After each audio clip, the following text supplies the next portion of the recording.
नमस्कार, आप सभी का स्वागत डीडी न्यूज़ पर। आप देख रहे हैं हमारा सांकेतिक भाषा का विशेष बुलेटिन। आपके साथ मैं हूं मुकुल शर्मा। मेरे साथ मौजूद हैं मेरी सहयोगी दीपाली। तमाम खबरों से आपको रूबरू कराएंगे, लेकिन सबसे पहले नजर डालते हैं हेडलाइंस पर। आज राज्यसभा में होगी वंदे मातरम पर विशेष चर्चा।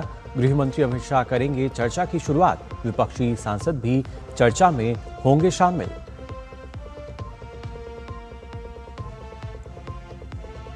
लोकसभा में आज से चुनाव सुधार पर चर्चा। कांग्रेस की ओर से राहुल गांधी समेत कई सदस्य लेंगे हिस्सा। कानून मंत्री अर्जुन राम मेघवाल कल सदन में देंगे जवाब।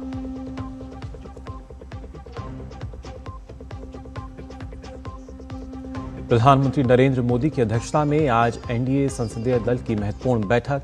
अमित शाह, राजनाथ सिंह और जेपी नड्डा सहित अन्य घटक दलों के सांसद होंगे शामिल।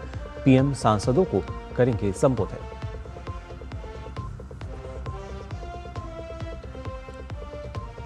रूस यूक्रेन शांति वार्ता पर चर्चा तेज। यूक्रेनी राष्ट्रपति ज़ेलेंस्की ने लंदन में फ्रांस, जर्मनी और ब्रिटेन के नेताओं के साथ की अहम बैठक।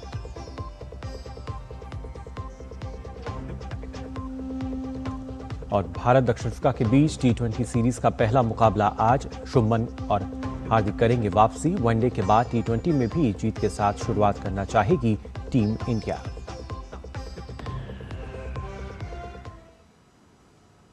और आइए अब खबरें देखते हैं विस्तार से। आज संसद के शीतकालीन सत्र के दूसरे सप्ताह का दूसरा दिन है।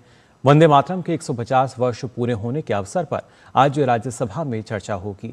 इससे पहले कल लोकसभा में वंदे मातरम के ऐतिहासिक महत्व को लेकर एक लंबी और गंभीर चर्चा हुई। ये चर्चा करीब 12 घंटे 45 मिनट तक देर रात 11:42 तक जारी रही। इस दौरान पक्ष और विपक्ष के कुल 66 सांसदों ने अपने विचार रखे। चर्चा के दौरान स्वतंत्रता संग्राम में इस गीत की भूमिका और सांस्कृतिक राष्ट्रवाद पर तीखी बहस देखने को मिली।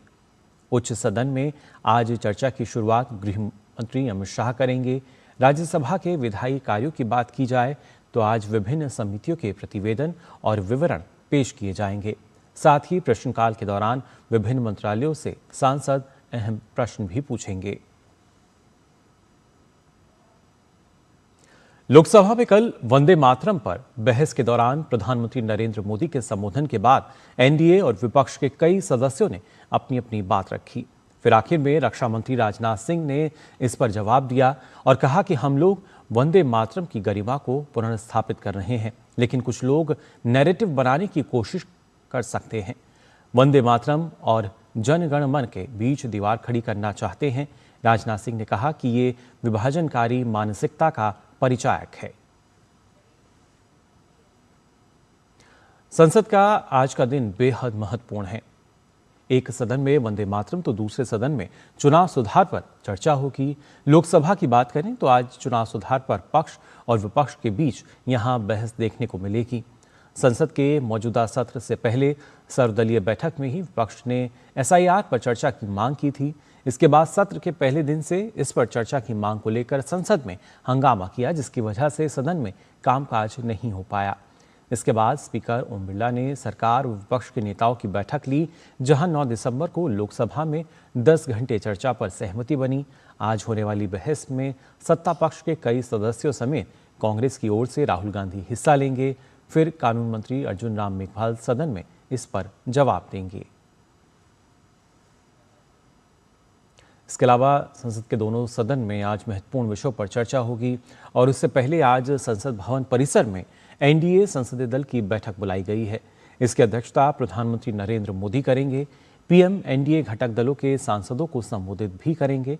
इस तरह की बैठकों पर प्रधानमंत्री हमेशा अपने सांसदों को कुछ ना कुछ टिप्स देते हैं और उनका फोकस रहता है कि सांसद अधिक से अधिक समय अपने संसदीय क्षेत्र में बिताएं और वहां की समस्याओं का निराकरण करें। आज भी प्रधानमंत्री कुछ इस तरह की नसीहत या सीख सांसदों को दे सकते हैं। सरकार ने सोमवार को कहा कि वह देश के अलग अलग राज्यों में तीर्थ पर्यटन को बढ़ावा देने के मकसद से प्रसाद योजना को नए सिरे से तैयार कर रही है। संस्कृति मंत्री गजेंद्र सिंह शेखावत ने प्रश्नकाल में एक पूरक प्रश्न का उत्तर देते हुए कहा कि पिछले 10 साल में इस योजना के तहत 54 परियोजनाओं को मंजूरी दी गई है। उन्होंने कहा कि ये योजना वित्तीय चक्र के हिसाब से थी और अब यह चक्र पूरा होने वाला है और मंत्रालय इस योजना को नए सिरे से तैयार कर रहा है। तीर्थ यात्रा पुनरुद्धार और आध्यात्मिक संवर्धन प्रसाद योजना 2014-15 में पूरे भारत में तीर्थ स्थलों को विकसित करने और उनका पुनरुद्धार करने की शुरू की गई थी ये योजना।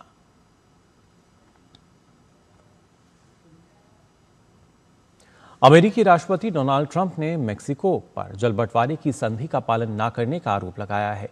उन्होंने चेतावनी दी कि अगर मेक्सिको तय समय पर पानी नहीं छोड़ता तो अमेरिका उस पर 5% अतिरिक्त टैरिफ लगा सकता है।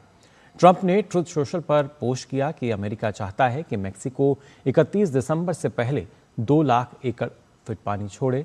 उन्होंने कहा कि मेक्सिको की चुप्पी अमेरिकी किसानों के साथ अन्याय है क्योंकि वे इस जरूरी पानी के हकदार हैं।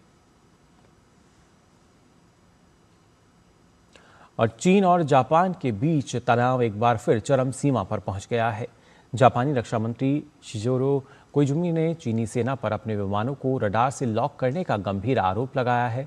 इस घटना के बाद टोक्यो ने कड़ा रुख अपनाते हुए चीनी राजदूत को तलब किया और अपना विरोध दर्ज कराया। हालांकि चीन ने इन आरोपों को सिरे से खारिज करते हुए इसे जापान की चाल बताया। जापान ने स्पष्ट किया कि वह अपने हवाई क्षेत्र और समुद्र में निगरानी को और सख्त करेगा। प्रधानमंत्री साने ताकाइची की ताइवान पर टिप्पणी के बाद से दोनों देशों के रिश्ते लगातार बिगड़ते जा रहे हैं। जापान के उत्तर पूर्वी क्षेत्र में 7.6 तीव्रता का शक्तिशाली भूकंप आया, जिसके कारण सुनामी की चेतावनी जारी की गई है। इसके साथ ही निवासियों को जगह खाली करने के आदेश दिए गए हैं। जापान मौसम विज्ञान एजेंसी ने कहा है कि जापानी समय के अनुसार सोमवार रात 11:15 पर 7.6 की अनुमानित तीव्रता वाले भूकंप के बाद जापान के उत्तर पूर्वी तट पर 3 मीटर ऊंची सुनामी आ सकती है। जेमे ने कहा है कि होक्काइडो, आओमोरी और इवाते प्रांतों के लिए सुनामी की चेतावनी जारी की गई है। इसके अलावा मध्य रात्रि से पहले आओमोरी की मुत्सु ओगावारा और होक्काइडो के ओराकावा बंदरगाहों पर 40 सेंटीमीटर की सुनामी देखी गई थी। एजेंसी ने बताया कि भूकंप का केंद्र आओमोरी प्रांत के तट से 80 किलोमीटर दूर और 50 किलोमीटर की गहराई पर था।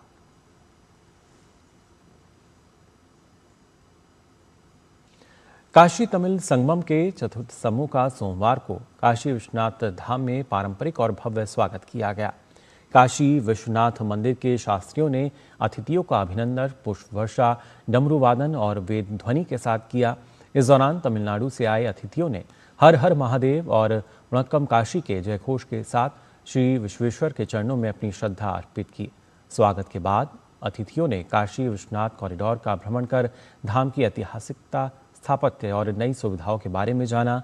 भ्रमण पूर्ण होने के बाद मंदिर द्वारा संचालित अन्य क्षेत्र में अतिथि के लिए दोपहर के भोजन की विशेष व्यवस्था की गई। यह कार्यक्रम काशी और तमिल परंपराओं के सांस्कृतिक संबंधों को और मजबूत बनाने वाला साबित हुआ है। भारत दक्षिण अफ्रीका के बीच आज कटक के बाराबाती स्टेडियम में 5 मुकाबलों की T20 सीरीज का पहला मैच खेला जाएगा। भारत वनडे सीरीज 2-1 से जीत चुका है और T20 में भी जीत के साथ शुरुआत करना चाहेगा। वहीं दक्षिण अफ्रीका ने टेस्ट सीरीज 2-0 से जीती थी। पहला T20 आज शाम 7 बजे शुरू होगा और टॉस 6:30 बजे होगा। T20 सीरीज के पहले मैच में उपकप्तान शुभमन गिल और ऑलराउंडर हार्दिक पांड्या चोट के बाद वापसी करेंगे। 2018 से अब तक दक्षिण अफ्रीका टीम इंडिया के खिलाफ न भारत में और न ही अपने घरेलू मैदान पर कोई T20 सीरीज जीत पाई है। तो फिलहाल के लिए सांकेतिक भाषा के इस विशेष बुलेटिन में बस इतना ही। मुझे और दीपाली को दीजिए अनुमति। नमस्कार।